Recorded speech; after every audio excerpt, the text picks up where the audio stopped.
प्राचीन रोमन साम्राज्य के मंदिर एक बार खंडित हुए और फिर कभी दोबारा खड़े ना हो सके। यूनान में उनकी देवताओं को शैतान बताकर मंदिर ध्वस्त कर दिए गए, तो फिर कभी बन नहीं सके। ज्यूज, डायोनाइसिस और अपोलो को अब कोई नहीं पूजता। मिस्र की महान सभ्यता एक बार तहस नहस हुई तो दोबारा संवर नहीं पाई। आज केवल उसके अवशेष ही बाकी हैं। फारस के आताशगाहों की अखंड अग्नि एक बार बुझा दी गई तो दोबारा उन्हें जलाने के लिए कोई नहीं बचा। मेसोपोटामिया की सभ्यता पर केवल एक बार सिकंदर ने आक्रमण किया और वो एक झटके में समाप्त हो गई। उनके देवताओं के अब कोई नाम भी नहीं जानता। संसार की समस्त प्राचीनतम सभ्यताओं पर हुए सारे बर्बर आक्रमणों को मिला दें, उससे भी अधिक आक्रमण अकेले काशी पर हुए। लेकिन काशी बार बार उठ खड़ी हुई।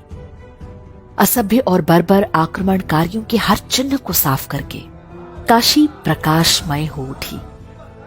आज भी हर ओर हर हर महादेव की गूंज है।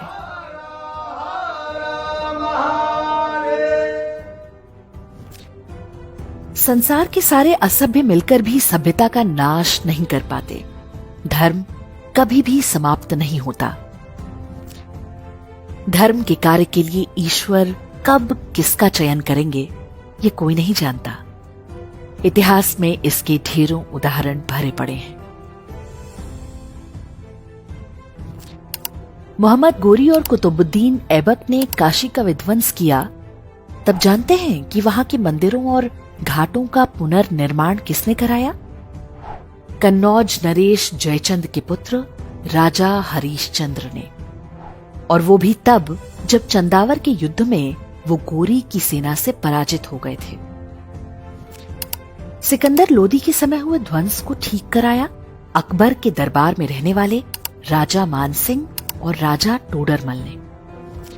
राजनीतिक कारणों से लोग भले 1000 टुकड़ों में टूट जाएं, महादेव की शरण में आकर सभी एक हो जाते हैं। क्या ब्राह्मण, क्या क्षत्रिय, क्या यादव, क्या गुर्जर, क्या वैश्य। काशी विश्वनाथ मंदिर को औरंगजेब ने तोड़वाया तो एक दीवार छोड़ दी, इसलिए ताकि काशी आने वाले तीर्थयात्री इस अपमान को सदियों तक अनुभव करते रहें। अपवित्र और खंडित हो चुका ज्योतिर्लिंग हिंदुओं की हार का स्मारक बन गया। किंतु आसुरी मानसिकता का उत्तर कोई दैवीय सभ्यता कैसे देती है, ये भी ध्यान देने योग्य है। औरंगजेब द्वारा कराए ध्वंस के लगभग 100 वर्ष बाद जब राजमाता अहिल्याबाई होलकर ने मंदिर का निर्माण किया, तो उसके कुछ दिनों बाद ही महाराजा रणजीत सिंह जी ने मंदिर के दोनों शिखरों को सोने से मढ़वा दिया। दिल्ली में बैठे मुगलों की आंखों के सामने मंदिर पर 22 मन सोना चढ़वाकर दिखा दिया कि लुटेरों की सेंधमारी से महान सभ्यताओं का वैभव समाप्त नहीं होता। तोड़ने वाले समाप्त हो जाते हैं, रचने वाले समाप्त नहीं होते। अयोध्या में वर्ष 1528 में बाबर ने जब भगवान श्री राम के जन्मस्थल पर बने विशाल मंदिर को ध्वस्त करा के एक शैतानी ढांचा खड़ा किया, तो उसने भी नहीं सोचा होगा कि ये युद्ध अभी समाप्त नहीं हुआ। 500 वर्ष तक हिंदू निरंतर संघर्ष करते रहे। अंततः खंडहरों के नीचे से भगवान श्री राम का भव्य मंदिर उठ खड़ा हुआ। हमारा ये संघर्ष न आज आरंभ हुआ है, न अभी इसका अंत है। सोमनाथ से जो क्रम आरंभ हुआ है, वो अयोध्या, काशी या मथुरा पर ही थमने वाला नहीं है।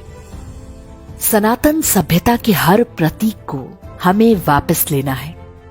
ये प्रण 1 अरब हिंदुओं को अपने हृदय में बिठाना होगा।